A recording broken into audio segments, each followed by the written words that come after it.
Hello everyone. मेरा नाम है ऋषभ और आप सुन रहे हैं यात्री यार का इस पॉडकास्ट जहां पर मैं आपको सुनाता हूँ मेरी ट्रैवलिंग स्टोरीज और कुछ एक्सपीरियंसेस और मेरे recommendation. So before we start the show, I would like to inform you that you can access this podcast on all major platforms like YouTube, Spotify, Headphone, Apple Podcast, and Google Podcast, etc. So follow and share this podcast with your friends and comment down your thoughts if you are watching this on YouTube. So with that, let's start the show.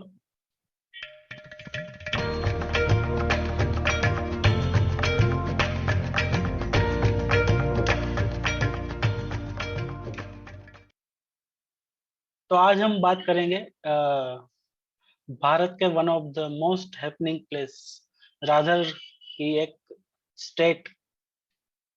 वैसे आपको title देखकर पता चल ही गया होगा कि आज हम गोवा के बारे में बात करने वाले हैं। सो Goa, it is a dream for so many people, especially youngsters कि गोवा घूमना है एक बार लाइफ में। सो आई एम फॉर्चुनेट इनफ कि मैं आज तक बहुत बार गोवा घूम चुका हूँ, अकेले भी और दोस्तों के साथ भी घूम चुका हूँ। सो गोवा में आपको सब कुछ मिल जाएगा। यहाँ पर सब कुछ है जो कि एक हॉलिडे डेस्टिनेशन में होना चाहिए। लाइक यहाँ पर चर्च भी है और कुछ बहुत अच्छे मंदिर भी है, फोर्ट्स भी है यहाँ पर, बीच है और हिल्स भी है और वाटरफॉल्स है, नेचर भी है और बहुत सारे यहाँ पे आयुर्वेदिक सेंटर्स है जहाँ पर आप ट्रीटमेंट ले सकते हो और योगा भी कर सकते हो साथ में। और साथ साथ में जो एक मेन रीजन की वजह से बहुत लोग जाते हैं गोवा में, अल्कोहल, बियर वगैरह, तो वो भी गोवा में मिल जाता है आपको। गोवन फेनी जो है, जो कि काजू से बनता है, it is a very special Goan drink. वहाँ का लोकल दारू बोल सकते हैं। So in general, Goa was famous for beach, beer, and bikini. Bikini means lots of foreigners visit Goa each year. और जनरली हमारा ऐसा एक परसेप्शन रहता है कि अंग्रेज लोग बिकिनी पहनकर बीच पर घूमते हैं। I mean ladies, female. तो जो कि थोड़ा बहुत सही भी है। Well, nowadays there is no bar of a country. I hope you understand. So, yeah. Well, let's talk about my Goan experience. So, this won't end in a single episode. So, maybe one or two more episode I will take to describe about my experiences and recommendation for Goa. क्योंकि मैं गोवा बहुत बार जा चुका हूँ और मेरी एक favourite, one of my favourite travel destination. तो I can go on and on about my Goa experience. So first time मैं गोवा आई थिंक 2017 में गया था, 2017 में, अराउंड अक्टूबर मंथ के आसपास। So basically, I was traveling to Bangalore for a course at Art of Living Ashram। और फिर वहां से मैं फ्री हो गया था, तो फिर मैंने सोचा कि अभी कुछ दिन गोवा भी घूम लेते हैं, राइट। और तभी तो वो जो मेरा ट्रैवलिंग का जो कीड़ा था वो एकदम मतलब जैसे बोलते हैं ना हिंदी में, पूर्व बाहर में खिला हुआ था। तो मैं इसे कहीं पे भी घूमने के लिए निकल जाता था और मोस्टली मेरा जो लैपटॉप है वो साथ में रहता था। तो मेरा जो वर्क है वो भी कोई ऐसे दिक्कत नहीं थी, right?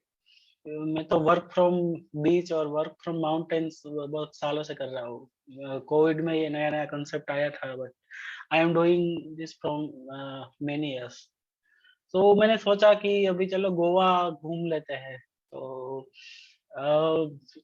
फिर मैंने वहाँ से चेक किया कि अभी कैसे जा सकते हैं, बैंगलोर से गोवा जाना है तो। और since I was going for the first time, तो मुझे ऐसा था कि ट्रेन में अगर जाए तो बहुत अच्छा रहेगा, क्योंकि मैंने सुना सुना है कि वो जो पूरा कोंकण बेल्ट है वो बहुत ही बढ़िया है ट्रेन में जाने के लिए, right? But over populated country है इंडिया, तो मुझे टिकट्स तो नहीं मिली इमीडिएटली दूसरे दिन की। तत्काल में भी बुक नहीं हुआ मेरा। तो मैंने फिर फ्लाइट बुकिंग किया गोवा जाने के लिए, राइट? और आई थिंक एयर इंडिया का फ्लाइट था, और वो समय में थोड़ा-सा मतलब सस्ता ही मिल गया था मुझे टिकट, अराउंड 2500 या 3000 समथिंग था फ्लाइट का। तो वो आज के ज़माने में तो हम इमेजिन भी नहीं कर सकते, आई थिंक बहुत ही कॉस्टली है, राइट? तो बस मैं घर पे थोड़ा-सा इन्फॉर्म करके निकल गया अकेला ही गोवा घूमने के लिए। तो फर्स्ट टाइम मैं गोवा घूमने के लिए अकेला गया था, सोलो ट्रैवलिंग, राइट? तो ऐसा कुछ पता नहीं था मुझे कि गोवा में का क्या करना है, गोवा पे जाके और कहाँ पे घूमना है, राइट? तो बहुत मैंने सुना था पहले गोवा के बारे में कि यार गोवा बहुत अच्छी जगह है, लाइफ में एक बार जाना चाहिए। तो बस मैं फिर पहुँच गया गोवा। तो फिर वहाँ पे जाके फिर मैंने एक वहाँ पे रिसोर्ट बहुत फ़ेमस है, तो एक रिसोर्ट बुक किया जस्ट फॉर 2 डेज़। बाकी के दिन मैं फिर सस्ती वाली होटल में रहने वाला था। तो पहले थोड़ा-सा बजट था मेरा, तो मैंने सोचा कि चलो पहले थोड़ी-सी रॉयल लाइफ़ जी लेते हैं 2 दिन के लिए। तो मैंने पहले रिसोर्ट बुक किया, और फिर वहाँ पे जाके मैंने पूरा मेरा ट्रिप प्लान किया कि अभी यहाँ पे मैं आ गया हूँ, तो फिर कहाँ-कहाँ जाके घूमना है फिर। तो my resort in was in north Goa, और जनरली जो भी गोवा आता है फर्स्ट टाइम, तो मोस्टली नॉर्थ गोवा में ही आता है, क्योंकि जो सारे जो फेमस जो बीचेस है, बीच जो है वो सब नॉर्थ गोवा में ही है, लाइक कैंडोलिम बीच, कलंगुट बीच, बागा बीच वगैरह, अंजुना वगैरह। तो बस मैंने इतना रिकमेंडेशन लिया था फ्रेंड से कि गोवा में जाके कौन से पार्ट में रुकूँ। तो बस नॉर्थ गोवा में मैं जाके रुक गया, और फिर मैंने पूरा अगले 3-4 दिन का पूरा मैंने एक प्लान बनाया कि अगले 3-4 दिन में मैं कहाँ-कहाँ जाके घूम सकता हूँ। राइट। तो सबसे पहले दिन तो मैं दूधसागर वाटरफॉल्स घूमने के लिए निकल गया। नाउ आई नो कि जो लोग गोवा गए हैं उनको पता होगा कि नॉर्थ गोवा जो है वहाँ से दूधसागर वाटरफॉल्स बहुत ही दूर है, मतलब। But as you know, I am very fond of bike riding. तो वहाँ से मैंने एक बाइक रेंट पे लिया, और फिर वहीं से मैं घूमने के लिए निकल गया। So I am very fond of bike riding, तो इसीलिए मैं घूमता रहता हूँ, जो भी जगह पे जाता हूँ। और स्पेशली अगर आप गोवा घूमने जाते हो, देन आपको कार में या टैक्सी में घूमने की बजाय आप अगर बाइक में, या तो वहाँ पे टू व्हीलर और भी मिल जाता है, एक्टिवा वगैरह, तो उसपे आप घूमेंगे तो और भी ज़्यादा मज़ा आएगा। राइट, क्योंकि वहाँ पे रोड्स बहुत छोटे-छोटे होते हैं, तो उसमें कार चलाने से ज़्यादा बाइक चलाना ज़्यादा अच्छा रहता है। हाँ, तो और हाँ, हेलमेट पहन के रखना है, नहीं तो वो थोड़े-थोड़े डिस्टेंस पे पुलिस वाले चाचा रहते हैं, तो वो फिर आपसे बहुत बड़ा फाइन ले लेंगे। हाँ, मेरे साथ भी हुआ है ऐसा, 2 बार हुआ है इनफैक्ट, तो इसीलिए आई एम वार्निंग यू। थोड़ा ऑफ टॉपिक हो गया। तो दूसरे ही दिन में दूधसागर वाटरफॉल्स के लिए निकल गया बाइक रेंट पे लेके। और वो डिस्टेंस था around 60 kilometre from where I was staying in resort. तो मैं अर्ली मॉर्निंग निकल गया था दूधसागर के लिए। And it took me around 3 hours to reach there. मतलब ऐसा नहीं था कि रास्ता बहुत खराब था, बट रास्ता बहुत ही अच्छा था रादर। तो आसपास में एकदम मस्त जो पूरा लैंडस्केप जो बन रहा था, वो देखते देखते जा रहा था धीरे धीरे। बीच में मैंने एक जगह पे रुक कर थोड़ा सा नाश्ता भी किया। आई थिंक पोहा खाया था मैंने और चाय पी थी, ऐसा ही कुछ था। तो बीच में थोड़ा सा नाश्ता कर लिया। और मतलब मैं चिल करते करते जा रहा था धीरे धीरे अपने ही धुन में। और ऐसा कोई टेंशन तो था नहीं कि भाई जल्दी पहुंचना है या ऐसा कुछ है। तो बस मैं जो सारी जो वादियाँ होती है वो देखते-देखते जा रहा था बीच में। तो वो एक बहुत ही दूधसागर वाटरफॉल्स तो अच्छी जगह है, बट दूधसागर वाटरफॉल्स जब आप जा रहे होते हो तो वहाँ पे जाने का जो रास्ता है वो भी बहुत ही अच्छा है। एकदम पूरा सब कुछ ग्रीन दिखेगा आपको रोड्स पे। हाँ, तो जो रेसिडेंस एरिया है उसके अलावा जब भी आप बाहर निकलेंगे तो सब कुछ ग्रीन ग्रीन आपको दिखाई देगा। और स्पेशली जब आप रेनी सीजन्स होती है उसके बाद अगर जाएँगे तो बहुत ही एकदम बढ़िया एक्सपीरियंस रहेगा। तो ऐसे-ऐसे करके मैं अराउंड 11 साढ़े 11 बजे पहुँचा था दूधसागर वाटरफॉल। तो जनरली 2 तरह से आप दूधसागर वाटरफॉल साइट कर सकते हो, देख सकते हो। तो पहला रास्ता तो ऐसा है कि आप दूधसागर जो रेलवे स्टेशन है, वहाँ पे जाके थोड़ा-सा फिर ट्रेक करना रहता है आपको। और वहाँ से आप दूधसागर, वहाँ एक दूधसागर व्यू पॉइंट है, तो वहाँ से आप वाटरफॉल देख सकते हो, जो कि थोड़ा-सा मुश्किल है। और आई थिंक मैं वहाँ पे गया नहीं हूँ आज तक, बट मैंने सुना हुआ है कि इस तरह से जा सकते हैं। और दूसरा जो कॉमन रास्ता है जहाँ पे सब जाते हैं, कि जो आप गूगल मैप में डालेंगे दूधसागर वाटरफॉल तो आपको गूगल वहीं पे पहुँचा देगा। तो अ, वहाँ से भी आप एकदम वाटरफॉल के नीचे जा सकते हो। तो फर्स्ट टाइम के लिए वही कन्वीनिएंट रहेगा आपको। और हाँ, दूधसागर वाटरफॉल जो है वो मानसून में देखने के लिए बंद रहता है। तो अगर आप तो वो टाइम पे आप सिर्फ साइट कर सकते हो, जो वो ट्रैक वाला रास्ता बताया मैंने वहाँ से। अदरवाइज़ अगर आप विंटर में यहाँ से जा रहे हो तो फिर देख सकते हो।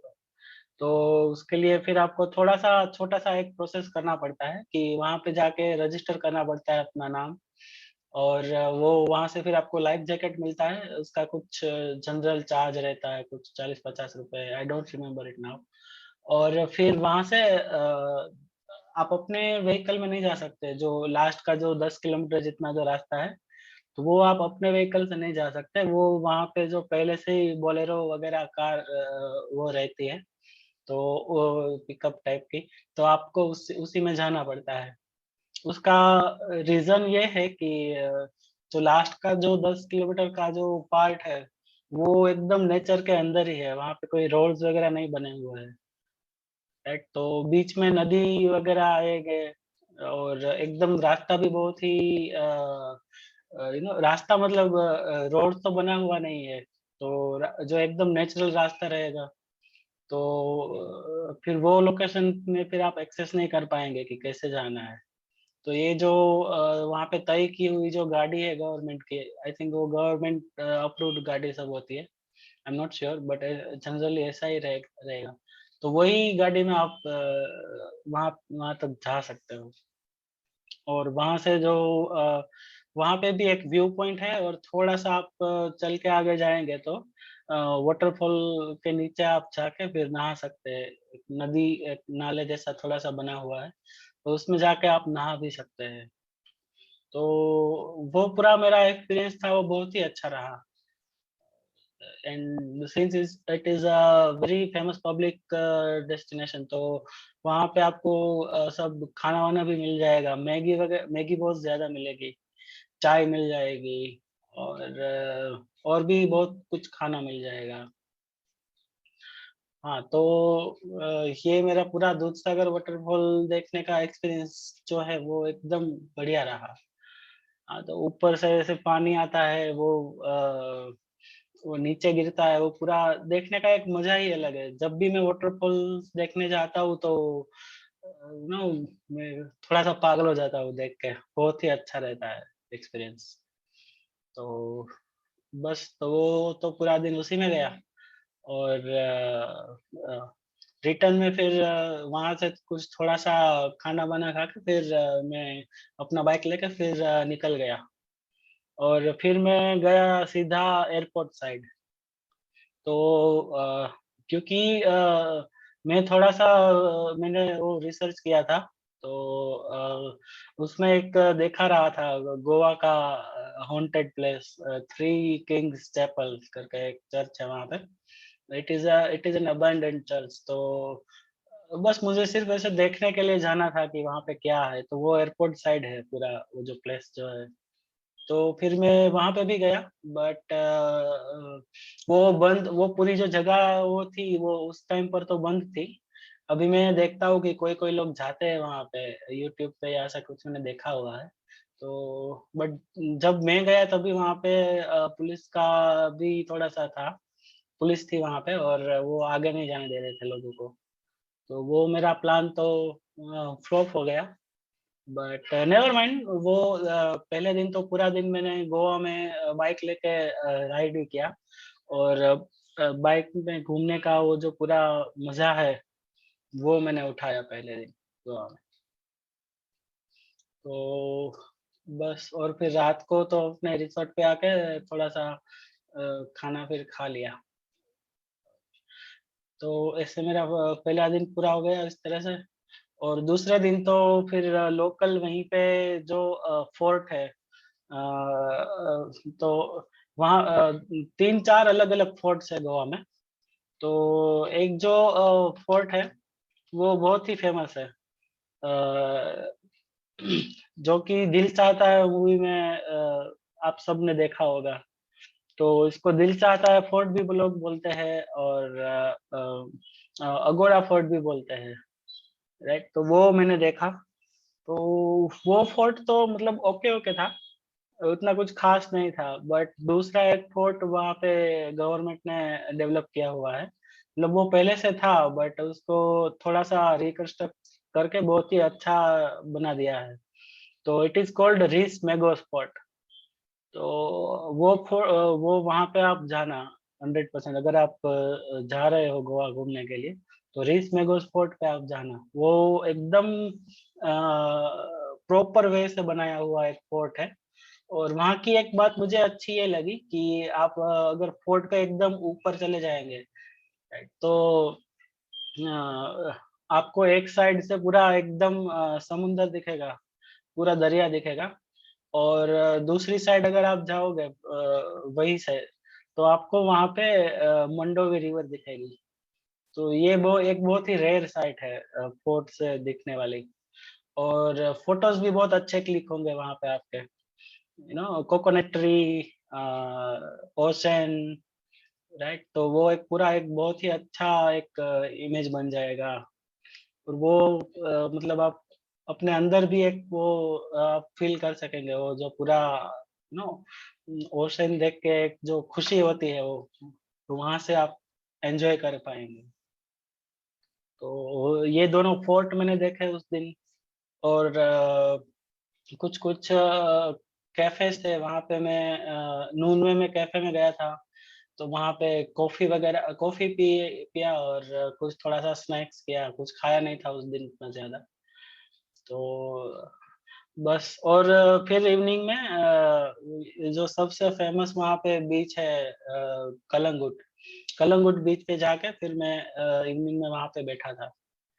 तो बस दूसरा दिन मेरा ऐसे ही निकल गया। और फिर तीसरे दिन और जो मतलब पास में जो बीच है, अंजुना बीच है, और भी जो सिंकरिम करके एक बीच है और वहाँ पे भी एक फोर्ट है। तो वो भी एक देखा, वहाँ पे एक फेमस मंदिर है ये अगोड़ा फोर्ट के पास। तो वो भी देखा और वागाटोर बीच भी है वहाँ पे, तो वो भी देखने के लिए गया था फिर मैं। और गोवा की सबसे खास बात ये रहती है कि सनसेट। तो मोस्ट ऑफ वहाँ पे जो बीच है वो आप जाएँगे वहाँ पे, तो वहाँ वहाँ से जो सनसेट का जो नज़ारा होता है ना, वो बहुत ही एकदम अद्भुत दिखता है। राइट। तो जब भी गोवा में आप जाओ तो इवनिंग में तो आप सनसेट मिस मत करना। कोई भी बीच पर चले जाना और आपको बहुत ही बढ़िया सनसेट दिखाई देगा। राइट। तो बस इवनिंग में मैंने ऐसे सनसेट देखा और उस दिन मैं फिर रात तक वहीं पे था, बीच पे ही था और वहीं पे बस चिल किया, कुछ ड्रिंक्स मँगाया फिर वहाँ पे पिया मैंने। ड्रिंक्स मतलब मॉकटेल मँगवाया था, राइट। और फिर देखा और भी देखा कि लोग यहाँ पे क्या करते हैं। वहाँ पे वाटर एक्टिविटीज़ भी बहुत ज़्यादा होती है, अलग-अलग तरह की वाटर एक्टिविटीज़ होती है, तो वो भी आप कर सकते हैं। थोड़ा-सा बार्गेन करेंगे तो प्राइस में भी वो थोड़ा-सा आपको कम-ज़्यादा कर देगा। तो वो भी एक तरीका है वहाँ पे जाके एन्जॉय करने का। और फिर उसके बाद वाले दिन ऑलमोस्ट मैंने नॉर्थ गोवा में तो सब कुछ देख ही लिया था। तो उसके बाद वाले दिन फिर मैं मडगाँव चला गया, जहाँ पे गोवा का मेन रेलवे स्टेशन और जंक्शन है। तो वहीं से मेरी फिर 1-2 दिन में ट्रेन थी, तो फिर मैं वहाँ पे चला गया और मडगाँव में भी मैं घूमा। वहाँ पे भी एक जो चर्च है वो बहुत फ़ेमस है। तो वो चर्च में मैं गया था देखने के लिए। अच्छा लगा मुझे, कंस्ट्रक्शन अच्छा था। और मडगाँव के पास जो एक बीच है, वहाँ पे भी मैं घूमने गया था। तो वो नॉर्थ गोवा के जो सारे बीच है, उससे थोड़ा-सा अलग था, लेस क्राउडेड बीच था। और हालाँकि वहाँ पे सब कुछ खाना वगैरह तो मिल ही रहा था बाहर के साइड में, राइट। तो बस 1-2 दिन फिर वहाँ पे मैं रहा और थोड़ा-सा एन्जॉय किया, चिल किया। तो बस ऐसे ही मेरी जो फर्स्ट ट्रिप थी गोवा की वो ऐसे ही खत्म हो गई। पता ही नहीं चला कि 3-4 दिन ऐसे कहाँ चले गए गोवा जाके, राइट। और भी बहुत सारे एक्सपीरियंसेस हैं मेरे गोवा में घूमने के। तो इनफैक्ट मुझे 2 बार ऐसे क्रीपी एक्सपीरियंस भी हुए हैं गोवा में, अलग-अलग बार 2 अलग-अलग बार। तो उसको आप कुछ लोग उसको माइंड गेम टाइप का एक्सपीरियंस बोलते हैं और कुछ लोग बोलते हैं कि ये हॉन्टेड एक्सपीरियंस है। वेल आई डोंट नो कि वो किस तरह का एक्सपीरियंस है।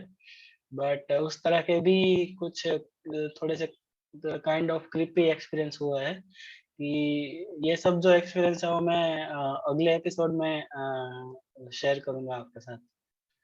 तो बस आज का तो आई थिंक आज इतना ही रखते हैं। तो अभी नेक्स्ट एपिसोड में मैं ये जो मेरे स्पेशल जो एक्सपीरियंस है कि जो आज तक मुझे याद है, वो भी मैं थोड़ा-सा शेयर करूँगा और फिर उसके बाद आगे जाके फिर देखेंगे कि और क्या शेयर कर सकते हैं गोवा के बारे में। रिकमेंडेशन है, कैफ़ेज़ है, बहुत सारे कैफ़ेज़ है अलग-अलग वहाँ पे। तो कुछ-कुछ हाँ, एक बात है कि कुछ-कुछ कैफ़े जो होते हैं वो जो सीज़न में ही ओपन रहते हैं। जब सीज़न नहीं होती तब भी वहाँ पे कुछ ना कुछ कंस्ट्रक्शन चल रहा होता है या तो मेंटेनेंस वर्क चल रहा होता है। तो आप पहले से वहाँ पे पता करके जाइएगा गोवा के लिए।